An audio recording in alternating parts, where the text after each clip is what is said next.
Happy Easter, everyone, and welcome to Rock Duck Radio. You are listening to musicians, politicians, magicians. I am your host, Mark Christopher Garrett, and today we'd like to talk about the Easter moon connection. And first, before we get into that, I'd like to talk about school. I'm assuming everyone's attended school at some point in time in their life. You may even possibly be attending now. And I remember one of the courses I took was a spelling class. I mean, obviously it was in elementary school and it wasn't specifically its own class, but they taught us spelling. I believe I was in Canada at the time. And this was common, and then when we moved to the United States, I also remember having spelling classes. And lo and behold, when I moved to Mexico, they too had spelling classes.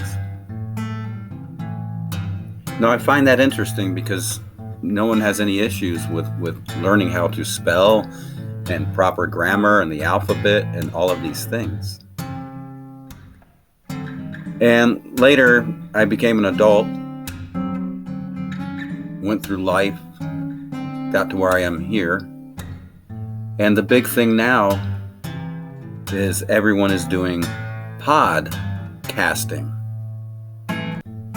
And when you assimilate the two, you find it interesting that we were educated to spell and then later as adults to cast that spell from our pod to the rest of the world. And you say this world's not about magic. All right, guys, welcome again to another exciting episode. And like I said, today we're going to talk about the Easter moon connection and why that is so important and how we have gotten away from its true meaning. As everyone knows, or as most know, and if not, you're going to soon learn, Easter always falls on the first Sunday after the first full moon, after the vernal equinox. Okay? Those three things have to come into alignment. And in ancient Sumeria times, this was done for a purpose. And even prior to that, when you get into the King's List, the Tablets of Thoth, you know, it's always after the fact that we label these things Sumeria. They themselves don't call them that. Phoenicians themselves don't call them that, right? So it's always after the fact. But remember, Ashtoreth, the Sumerian god, is where we get Easter from, and this is the reason why. This is the predecessor to the Christian movement of the resurrection of Christ, and so they adopted this Sumerian cultural way of life and they turned it into a contextualized holiday. And we can get into that in another episode. But this one, I'd like to stay focused on why the moon is so important to the equation of what Easter used to be to the Sumerian people.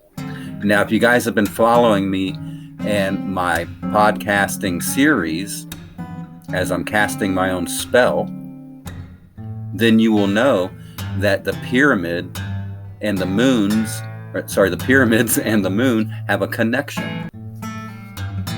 The pyramids are sending signals. We all know they emanate electromagnetic frequencies. Inside, they are acoustical vibratory units to harness the sound waves of the natural earth and her growth, Gaia's growth.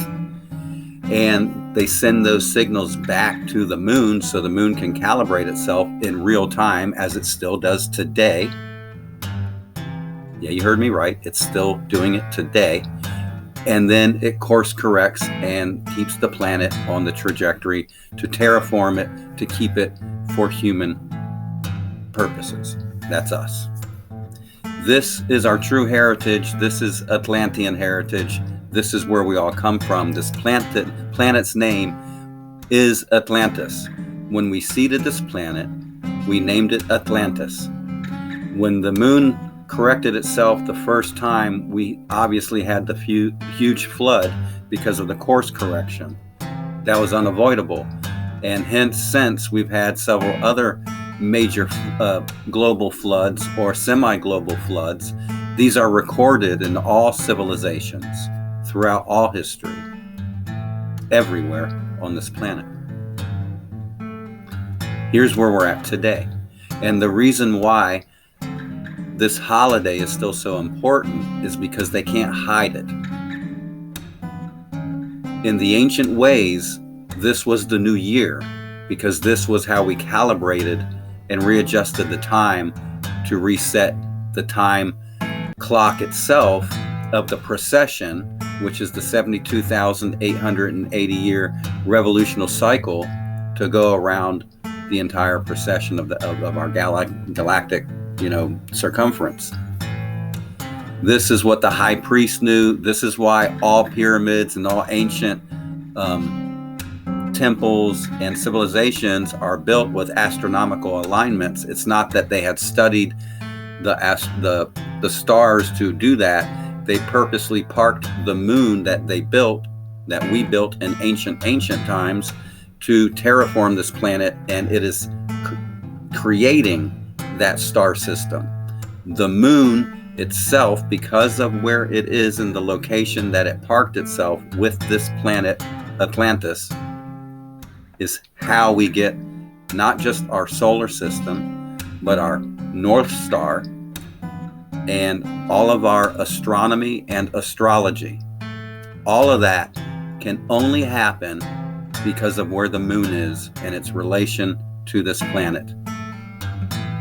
It acts as a rudder to planet Earth and steers it and guides it.